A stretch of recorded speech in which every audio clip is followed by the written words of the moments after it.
face. Oh, so nice. Hi, Sylvy Tory. Welcome. I'm living in Rhode Island, Narragansett, Rhode Island. Oh, maybe 1700s or 1800s. Well, when I was there, I was owned by Joseph Tory, Reverend Joseph Tory. Now, all the reverends, the Congregational, Episcopal, here Episcopal, and all like that, they all own slaves. Everybody with a little bit of money, you know, some work to do, they got a slave. What was the intention? Many slaves. Okay. Well, now, I'm living on this earth 104 years. Oh, yeah. Well, not in this body. No, this is my friend body. My friend. I see her. She was reading, she doing all the things. One day she see my name. Because her name Sylvia, my name Sylvia. And I say, psst, psst, psst, psst. She, so she say, yes.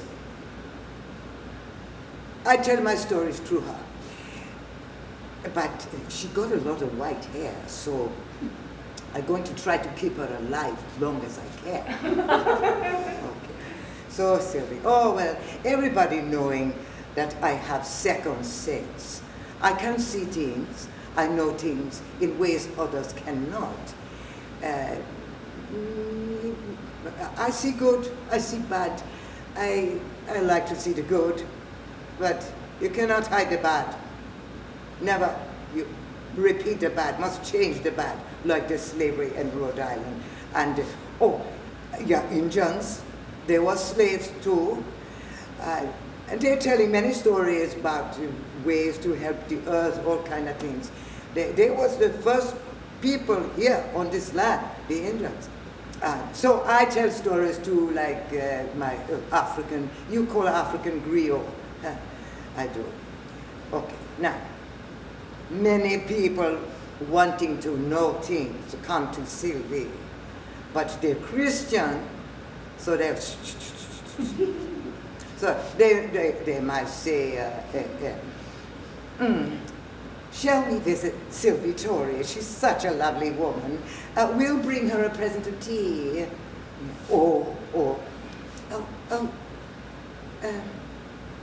Sylvie,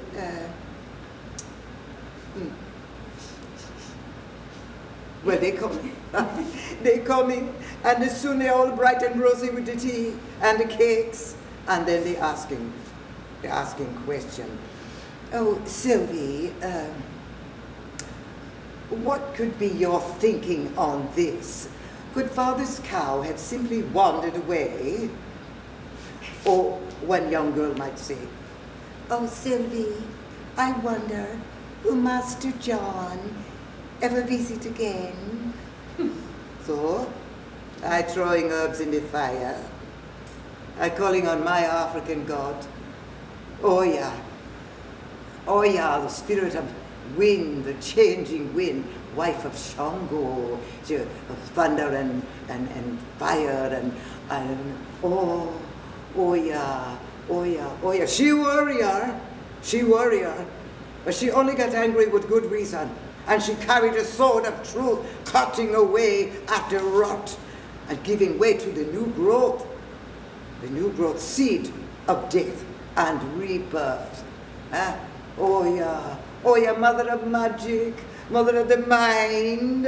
Oh yeah, giving me, keeping the memory.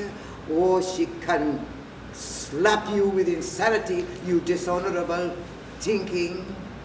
So, oh yeah, fun me Iran. Oh yeah, fun me Iran. Oh yeah, fun me Iran.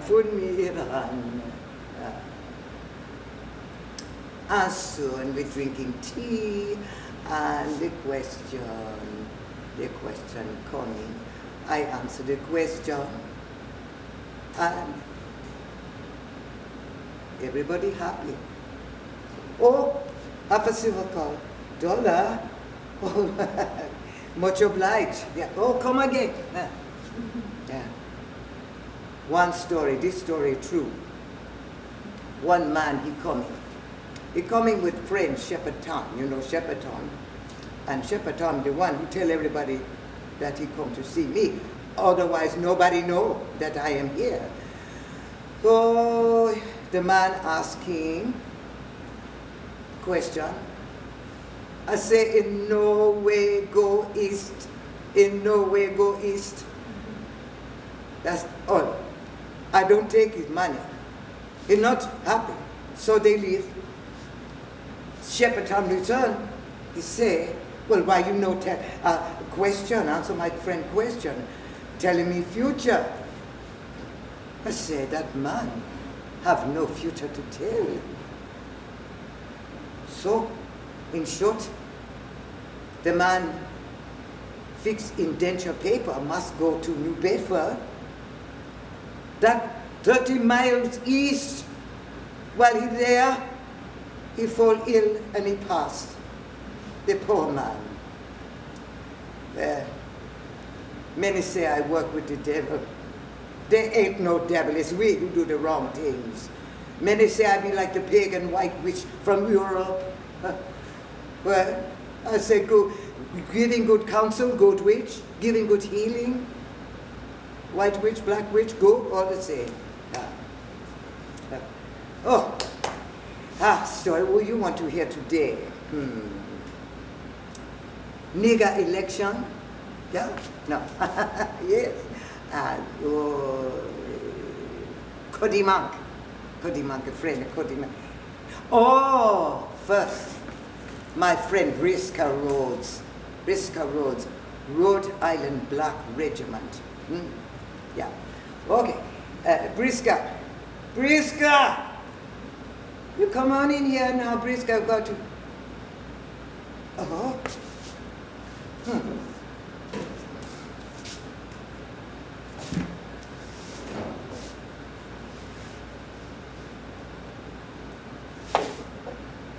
I'm Brister Rhodes. Hello to you all. The Rhode Island Black Regiment. Well, it be like this. You see, the colonists, they are making much money. They are making money.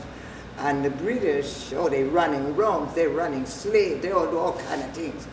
So the British say, we want some of that money, we want to raise your tax. And the colonists say, they say, oh, no, we make this money, this is our money.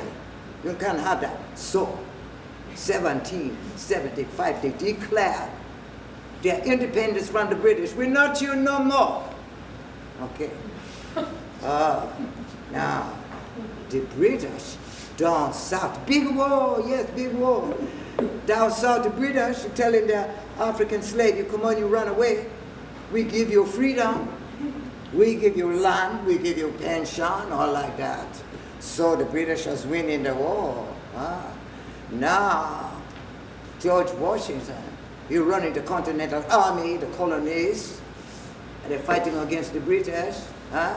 He said to the general, he said, hey, George, well, we got to free up some of them northern slaves, we're going to get anywhere. And George, he said, oh, no, because George, he have over 100 slaves on his plantation. So he said, no, you know, George, he don't want to see no fierce, fired up, free niggers, gun-toting niggers, sashaying around on his Virginia plantation. No. So he said no. But Valley Forge, old George, poor George, almost lost the revolution. So General Bynum from Rhode Island, he sent George a letter, said, come on, George, we got to win this war. We lose and we lose. But George, say nothing. No right, nothing. Please send a letter to the Rhode Island General Assembly. 1778, the Rhode Island General Assembly, they're voting.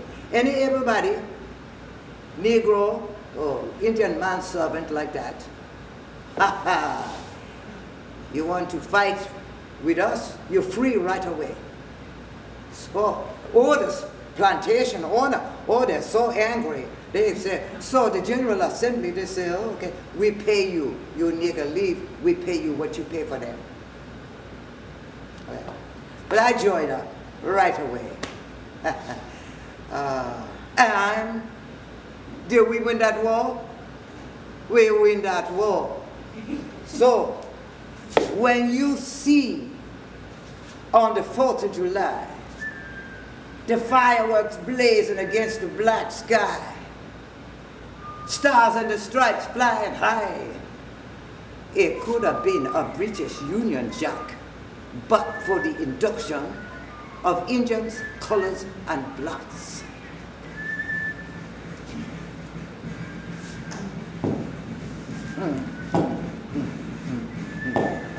First folks saw our fine black regiment marching up the Old Post Road to join Major General John Sullivan and the Continental Army with Colonel Christopher Green. Lord, showing we was fit to be men. We marched along towards Providence. We was going to fight like white boys, better maybe, but separate. So then they give us a fancy separate name, Rhode Island Black Regiment. Rhode Island Black Regiment on the move. Rhode Island Black Regiment on the move. Africans, Indians, mulattoes, musties. We was raring to go all upon that Old Post Road. The news was spreading. Out they come. They come out the houses, off the farms, down to the road to cheer us on. Some thought white boys coming along to save their precious wealthy lives, but oh my, squash pie, faces froze when we struck by, and much to their very own surprise, sparked by the fire in our eyes, faces flushed, they pushed toward each other, following us on up the road. All excited, 3-4, copying our steppings, 3-4. Uniform fitting, musket clean, and sun flashing off the bayonet. Snap two, Rhode Island Black Regiment on the move. We was raring to go. Niggas in the field, shouting, waving. There's my tizzy on the road. She's seen me. Watch me, baby, do my show. Papa as good as a white man now. 2, 3, 4. 2, 3, 4. 2, 3, 4. The farmers hated to see us leave. Said British would sell us to the Carib. Better to go, better to stay. Better to go than stay this way. Watch my family every day. Toil and sweat for nary pay. Sometimes whoop, cuss, cajole. Sometimes dying from this cold. 2, 3, 4. 2, 3, 4. 2, 3, 4. 2, 3, 4. Folks in Providence gawk like scarecrows. We come parading to town, white, black, rich, poor folk, ladies' eyes bristling bright. Never seen us and looking so good. Black folks hollering, leaping in the air, children laughing, squealing agree. Hush your goods, strut your goods, strut your goods, we free now. We free now. We gonna be heroes, dying to be free, dying to be free, dying to be free. And free to be dying. 1781, Fort Oswego, New York. See, Colonel Christopher Green running the 1st Battalion of Rhode Island. Inside that battalion is a Rhode Island Black Regiment. They killed in a skirmish in Fort Oswego, New York, Colonel Christopher Green. His body mutilated for leading black soldiers, for leading colored soldiers, and all them brothers, black and white, froze to death in that swamp. 1782, the British, they was losing the war. They said, we got to get out of this war now. So 1783, they signed over there in Paris, they signed a treaty. But when they leave Saratoga, New York, neither the Indians or the blacks or colored mulattoes, all white, ever expected to hear, you have served your country well. It is with regret that we inform you that you will not, due to severe losses, you will not receive a severance allowance or an allotment for the return journey to Rhode Island. Most of them boys never got back home. Well, I had lost a leg, go home, never got no farm, no pension. Most of them never got no pension, nothing. Oh, no, you get a pension if you be a slave again, and then all that pension go to the master. So, when you see on the 4th of July, the stars and the stripes flying high, them fireworks blazing against the black sky, it could have been a British Union Jack, except for the induction of Indians, colors, and blacks. Oh, much obliged, young fella. You want to put a copper here? There, you there. I'll put that down there. Oh, turn that over, and you put a copper right in there. Much obliged.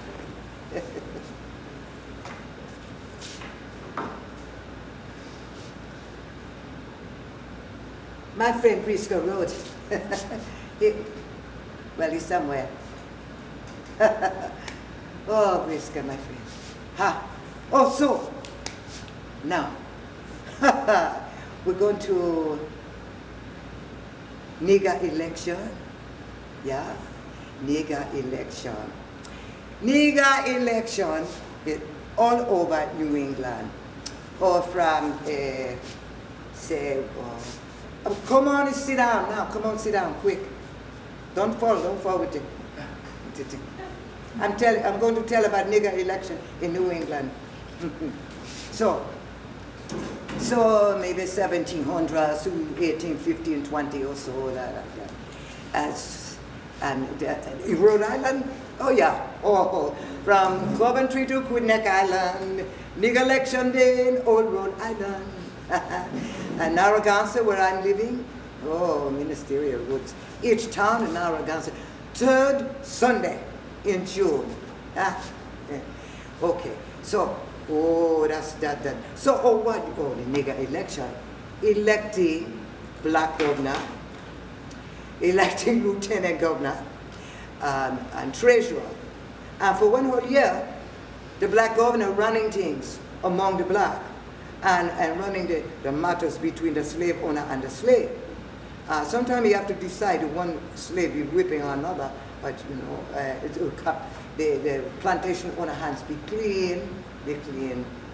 Okay, so now, election day, big celebration. 10 o'clock, the parade, grand parade.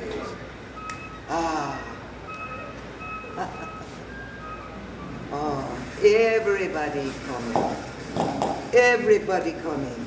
They're coming here, they're coming there, they're coming there, they're coming there. So, how they looking? They all dressed up, they all dressed all fancy today, and some arriving chairs, some arriving ox cart, farm wagon, some on the pace of horse. I don't want this. The pace of horse, and fancy. Everything borrowed from the master. Everything borrowed from the master. The men and the candidate must look good. The candidate, they're wearing long coat and borrowed from the master, and the tri-cornered hat with the gold lace. Oh, hair, pomade, perfume, sweet-smelling pomade, and the black woolly hair peeking out under the white powder wig, and the master's sword swinging by the side. All the candidate, they parading around. The women, the mistress dress, worn,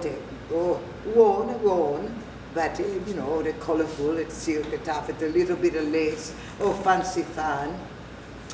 There are all kind of music, the flute, the banjo, the drum, the guitar, the fiddle, and marches with the feathers and the colorful flowers and the ribbons and oh, there's a little bit of Africa here, a little bit of Africa there, a little bit of many people.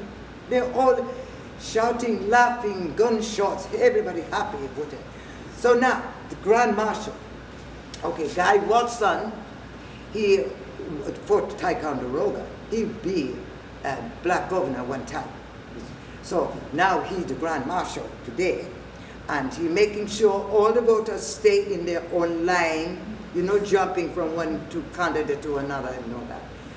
So then he yelling, silence, the count is done. And they're announcing the black governor.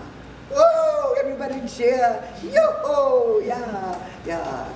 Oh, they bring him to the table, the long feast table under all the trees and everything. And he stand at the front, his wife sitting there on his left, and the losing candidate, he's sitting on the right, and giving big speech, long gabble, long speech. And he thanking everybody. And he also saying, I promise to uphold the law of the plantation and to constitute the constitution, you know, considerment like that and whatnot. So then he, the loser, they're giving a toast to the winning candidate, and everybody happy, having good time. Okay, now the table, the food, the wealthy plantation owner, there are roast pigs, the roasted turkeys, all kind of fowl, and seafood from the bay over there, and there all kind of vegetable and things. And there'll be pie, pastries, election cake with berries and nuts and fruits and things, and the frosted top, gingerbread spices in that too. And spirit, so much spirit. They're having rum, they're having ale, they're having whiskey, enough to knock down 100 cows. So afternoon, the all games, the gambling pop, the long tray with the little cup and they throw the seed in all things, the men be gambling, like in Africa. In Africa, a ba'awa. And ring tossing, and is big on sports in the afternoon. And there'll be music, there'll be dancing, party and juba, and all like that, on and on. People coming from afar, people, and talking African tongue, and talking about good time in old homeland and whatnot. The whites think that we try to be like them, but we have election and high council way back, long time in Africa, way back. The whites think they're funning us, we cannot dance like that. Sometime, you know, they don't know. We funning them with their stiffness and their nose in the air. They don't know we hold inside our sadness, because we see more African coming, more capture coming. Election day in old Rhode Island. Providence Plantation, Providence Plantation, Providence, Providence. Providence provided by God.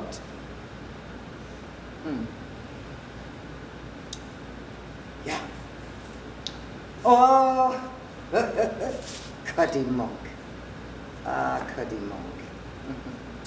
My friend Cuddymonk. Cuddymonk, he living 1800s, after. Maybe this 1811 or something like that. It's close. So Cuddy, well, he freed black man, and he owning his own home on Lake Petaquamscott. Cuddy come from African king, and bloodline of King Ninegret, king of the Narragansett and the Niantic. So he, you know, different color, like pretty color, and square hair, curly. A little cheekbone, and I said, everybody liking Cuddy. Cuddy. So he elected governor 3 times because he got a lot of sense. He can do a lot of things. He carpenter, he tinker, he carpenter, fisherman, cobbler. Oh yeah.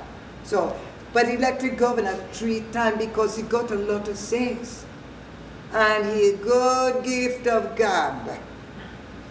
Gobble. Oh, tongue wagging. Philosophizing, advising, and whatnot, and therefore. Oh, Cuddy. So being black governor, Cuddy, he's sitting at table, a white governor of Rhode Island, William Jones. He's sitting at table, plantation owner. He's sitting at all the table. Everybody wants to see Cuddy. Sometimes they're very amused with his ideas on finance, politics, and sometimes he getting big praise because he got good sense. Now, Cuddy house owned Lake Pettiquanscott, Roseanne. Cuddy with his wife, Roseanne, she very big woman, very nice woman. Roseanne, she had wearing gilly on her head. Gilly, that's a cloth like in Africa, the African mother, they wear that. Yes, it's Roseanne. So, outside their house, they have row of beehives for eating and selling. And they dry sometimes the vegetable, little stars of okra and the cement on there to dry for fall and winter. And potatoes taking to Forest Newport to sell. Oh, Cuddy liking potatoes because you put them in the ground, they grow on their own. He liking the bees make honey, yes, on their own.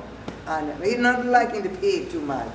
The pig they eat too much and they do stinky. So times be better in this country if when people stop planting potato. People plant potato, run the bees, keep the bees, every little son, she's Cuddy. Oh, he politician. One morning, they're outside the house and up come riding Constable Cranston. I've come to arrest Cuddy for the $3 that you owe Roland Hazard. And there's some business about a pig. So Cuddy, no, wait. See, today the constable must go to where to work for. And it take all money to walk to the county jail. So now he's hoping that Cuddy will pay the $3 now and then be done with it. So, yeah, but Cuddy know through running along the squash vine that he owing many debts. Oh, not many, but he owing debts. Even they're all his friend. But he know the little plan that they think he's scared to go to jail. So then he going to pay the money right now. Everybody know Roseanne have a stocking full of silver hidden somewhere. But Cuddy said, I paid the debt now. Then all the other debts come running in. So he said, well, Constable, it'd be like this, I'm sitting at a table with Roland Hazard, and we're talking, and I say, maybe, I want to raise a pig or something. He said, take one of mine, take that runtling out there, because he might die. You, Roseanne, I know she's good at mothering, so you take, I said, no, I can't. No, Cuddy, take that pig. No, take the pig, Cuddy, okay. I take the pig. He pressed me take the pig. Now I don't never give nothing for that pig. I go to Peleg Brown, I buy the corn, I feed the pig. I kill the pig, I take to Peleg Brown. The pig don't come out to as much as he ate. I don't get nothing for that pig. I don't owe Roland Hazard nothing. One speak. Cuddy, the law must take its course. Pay today or go to jail right away. Oh, no,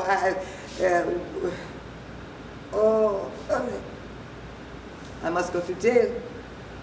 I must go to jail. But the law be slow taking me to jail because I got to rheumatism. I can't walk to go. Well, constable, he sick Cuddy last year, and he spray his chicken. But New England winters and toil and sweat and all, you know, they are hard on the body. So, okay, constable, I packing to go to jail. When I packing, you hitch your horse to the bottomwood tree. Roseanne, she bring you some early potatoes. Early potatoes? It's springtime.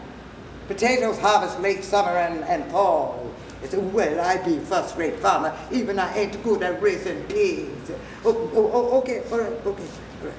But soon, though, here come Roseanne, she got an apron full of potatoes, just planted a few hours before. Oh, no time for cooking potatoes. So she let them fall on the blanket, where Cuddy packing for jail. Oh, the pilot growing. He's growing and growing. He have many things, and he have coats, have shirts, he have prayer and book, a feather pillow for jail, and boots with flax in them to hold the shape. He got, Cuddy, see here, how are you going to carry all those things? I can't carry that. I got a rheumatism. I think you're going to have to carry that. Roseanne, remove all these things right now. Oh, no.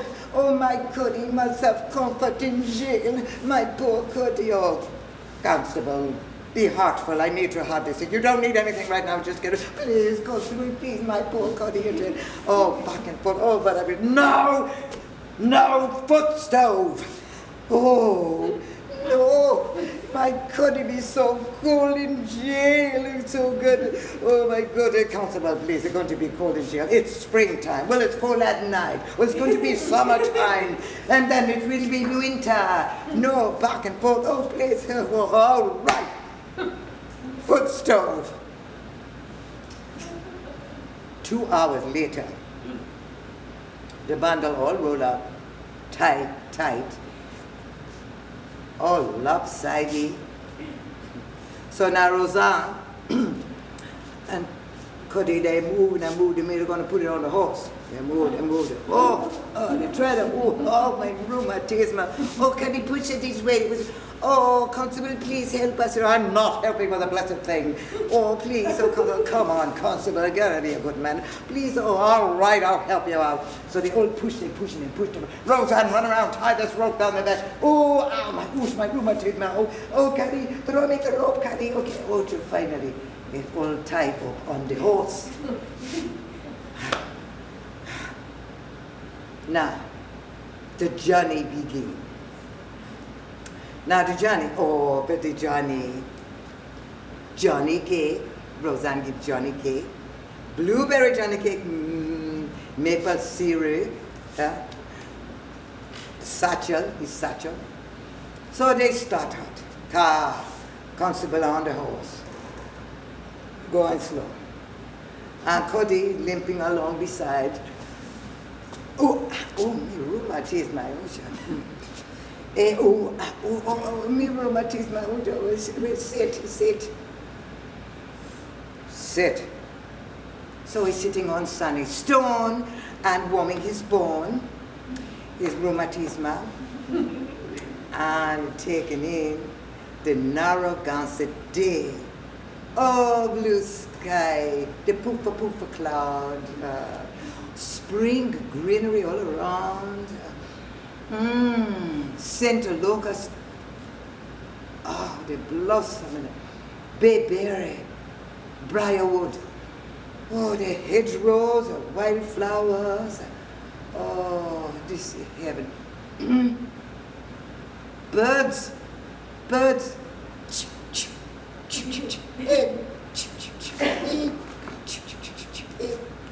Frog. The bees. The insects.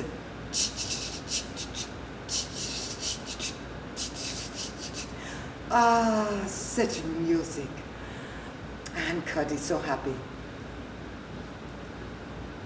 Gobble, gobble, gobble. Tongue wagging, wagging, wagging. Philosophizing, advising, and whatnot, and whatnot, and therefore, and oh, so on and so on. A politician. And just go on and on. Come along, Cuddy, come along. And they trudge. The rheumatism sit. Gabble, gabble, gabble, music. Come on, get along, and they go again, slow. It's a, rheumatism, sit. Oh, sit. And gabble, gabble, the music, the wood. Oh, see here, Cuddy. You'll have time to enjoy the seasons from your jailhouse window. Oh, Constable, if you going down River Road, I'm stopping at Captain Gardiner. He owing me $5 for honeycomb. Constable, well, Captain Gardiner over a mile in the other direction. But he thinking, well, could he pay him the $3 he owe, and then he be rid of him for good. So the trudging take and I change direction and trudge. And sit, oh, God, oh, on and on. Finally, oh, Cuddy, see here, you talk so much and walk so little. Oh, yeah, you ride and I'll walk. So they're changing positions. And the constable helping Cuddy up on the horse. Oh, my rheumatism. Get up on that horse. So now they're going. Cuddy on the horse. And who here? Walking, constable. Cuddy suddenly give the horse a little kick. The horse going a little quicker. The constable, big fat constable, is must have hiding his face. All the farmers and the children, they all jeering. Go constable walking, puffing along, and Cuddy, the black governor, he riding on top of the horse, his skinny legs sticking out, and a woolen comforter for jail, wrap around his shoulder, his flopping bed nightcap flopping, and he having good time. And so, they go, and finally, they at Captain Gardiner for the $5. Cuddy a long time at Captain Gardiner. Where is that fool? Fire, at last, he come out. Hey, I got the $5. And here, Cuddy, pay me the $3 you owe Roland Hazard, and you can be on your way. Take your bundle. I ain't paying good honey money for old dead pig I did nothing for. Oh, no. I need this money for my comfort in jail. You hear Roseanne say Cuddy gotta have comfort in jail? Yeah. Oh, no. You'll need no comfort in jail if you pay the $3. Oh, no. I start to jail. Well, besides, I lose my rheumatism in jail, and all that mean old witch, that black witch Cuddymonk, always cursing people, she witch riding me. This is my rheumatism. She conjured that pig. That's why he ate so much. Oh, fiddlesticks on your witches and your charms. So they start the journey again. The same way. The same. On and finally. See here, Cuddy. I'll pay your debt to old Roland Hazard and the costs too. And then, oh, Constable, is that the way you do your duty? Oh, no, no. I go to jail if I have to walk there myself and tell the judge the constable run off and left me. You arrest me, I stay arrest. Besides, I never see inside the jail no how. I like to say, times be good in this country when all the people and all the rulers knowing the institutions and oh, fiddlesticks. Honey, why are all you Negroes so dishonest and tricky and sneaky and Constable, you are thinking man. You are thinking man. Well, maybe because they are so put down. And that to follow that old George Washington, because he want to keep the nigger down. He would not even let free us to fight in the revolution until he losing the war. Well, George Washington's will stipulated that his slaves be manumitted after Martha's death. After their death, they don't need the slaves. Besides, Martha, she never mind. Martha, she gives some of them slaves to her kinfolk. Yeah. Oh, where are you hearing all of this? How do you know this? Well, I don't be black governor for nothing. Anyway, everybody knowing that Martha Washington, she burned all of she and George letters. Now, who's being sneaky? Oh, fiddlesticks and Cuddy. And what will reason you to go home? Oh, no. I be black governor, and while there never no bride ever crossed this palm. Unless, oh, no. Constable, I hear the best luck to come to a wish is when an honorable person moving that wish over running water. Huh? So, well, you honorable person, yes. And, oh, there's a bridge. There's the water, the running river. I tell you, I hold your horse, I sing you a song, you move you wish on the water. I got to go to jail. No, I got to go home.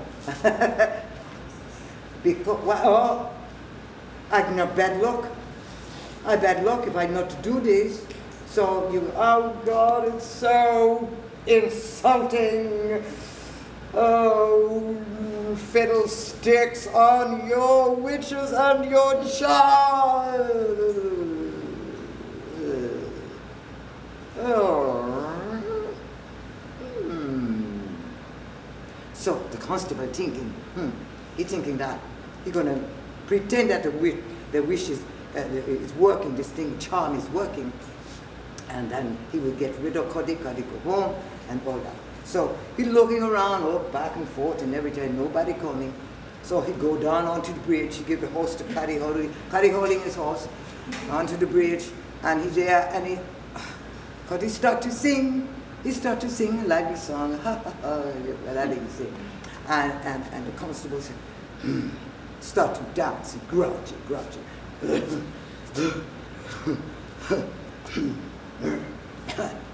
And he's just waiting for the right moment to declare, to proclaim the wishes is working. And he said,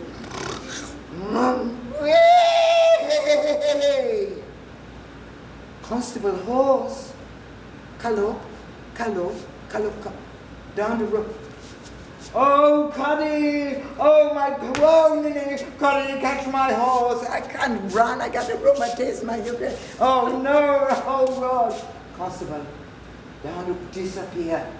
Poof of dust.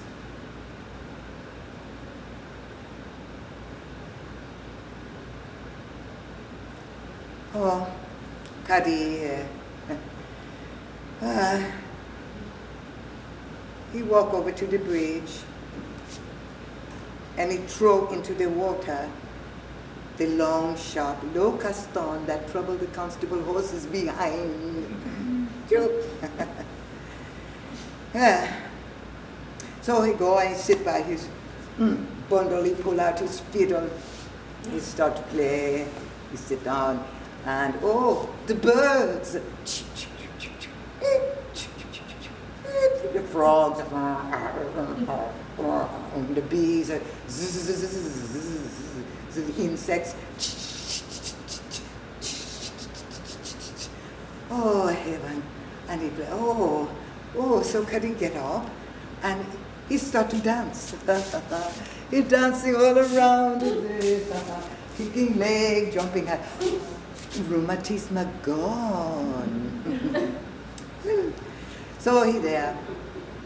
After a while, at last, wagon come, take him to his farm door. Oh, Cuddy, oh, my Cuddy, oh, my sweet Cuddy, and they were so happy, greeting with Rosanna. Yes, and Rosanna, she replant the potatoes in the garden, and Cuddy, you Rosanna, that constable never bother me no more for debt I don't owe. And people, this country be better when people stop raising pigs and they keeping bees and they planting potatoes and vegetable and all like that. And Roseanne, oh, Cuddy, he's politician. But somebody put that story in the Scotch bag. So that my story about Cuddymonk. Oh, you're so good. Well, I have no more story today because we are only here for little time, but you will come again. I will tell you more stories. I'm so happy. We can talk. You can ask me a question. You can ask, you want to talk to Sylvia? I don't know. You can ask Sylvia a question too. We here in this room, this is our place. So, there we go.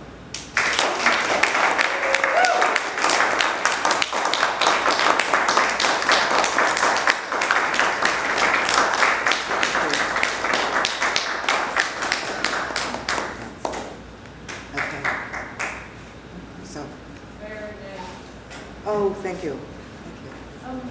Yeah, you have a question? Yeah, you were to being 104. She did. And how old was she when she became free? When she became free. No, I searched and searched and searched, but I went up vital records and her and many other slaves.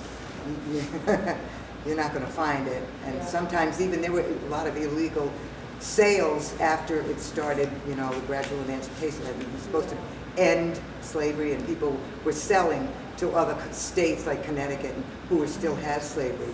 But the only reason why I know that she existed was thanks to Shepherd Tom. Shepherd Tom was like a 7th generation from a slave owner. But he was anti-slavery. And he was well known. He was very literate. He wrote books, and he wrote a gardening book, and he was well liked and well respected. And so he wrote a small paragraph about her. So people in other books since will mention her, but when I went to, and that's all they kind of mention. So when I went searching for her, there were no vital records. She didn't appear anywhere. There wasn't in anything. I'm still going to keep looking, but so we don't know when she was freed. So that's why I couldn't say that. Okay. And I also looked at, I came, well, that's okay, she don't mind. I looked at Joseph Tory's will, no mention of her at all. So I don't know whether he gave it to his sons before that, or we don't know. We just don't know. But the woman who wrote this story is Alice Morse Earle. And she, you go look her up, she has a lot of wonderful stories.